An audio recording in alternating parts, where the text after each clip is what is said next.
On a bright August afternoon in 2008, an MD-82 rushed down Madrid's runway, engines screaming, passengers settling in for a holiday flight. 4 seconds after liftoff, the aircraft began to shake, roll, and fall back to Earth. What should have been a routine takeoff became one of Spain's deadliest air disasters. This was Spanair Flight 5022, bound for the Canary Islands with 172 people on board. In the aftermath, investigators discovered a simple, devastating truth. The plane attempted to fly without its flaps and slats extended, and a safety alarm that should have shouted, "Not configured for takeoff," never sounded. Passengers boarded. The crew completed routine checks. A short mechanical delay earlier that day had already put the flight behind schedule. The pilots taxied, began the takeoff roll, and the MD-82 accelerated toward rotation speed with its high-lift devices still retracted. On every MD-80, the takeoff warning system exists to prevent exactly this. If flaps or slats aren't set, it should sound an unmistakable horn.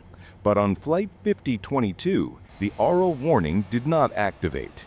With no alarm and a tight time window, the crew did not detect the incorrect configuration until it was too late.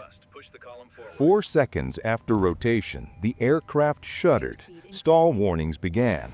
The deck voice annunciator called out, and the first officer, believing an engine issue, retarded power on the right engine, then pushed it back up in confusion. The MD-82 could not generate the lift it needed, and the nose pitched up, the wings stalled, and the hull struck the ground beyond the runway. The fuselage tore and burned. Of the 172 people on board, 154 died, and 18 survived with injuries, a human toll that shocked Spain and aviation communities worldwide. Rescue teams raced to the scene as the plane broke apart and fire consumed much of the wreckage. Investigators from Spain's CIAAC examined flight data recorders, cockpit voice recordings, and maintenance logs. The data was blunt. The flaps were at 0 degrees. The system that should have warned the crew failed to produce the aural alarm, and procedures, specifically the taxi and before takeoff checklist, were not successfully completed. Contributing factors included earlier technical anomalies and human factors under schedule pressure. This crash is not just about one pilot error or one broken alarm. It's a textbook case of how small failures cascade. Maintenance entries about intermittent slat warnings, rushed turnarounds, and the breakdown of sterile cockpit discipline all combine to make a routine flight lethal.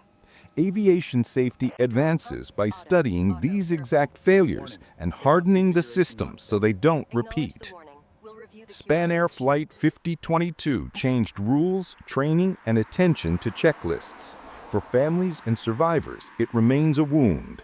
For the industry, it remains a warning that a moment's omission can cost hundreds of lives.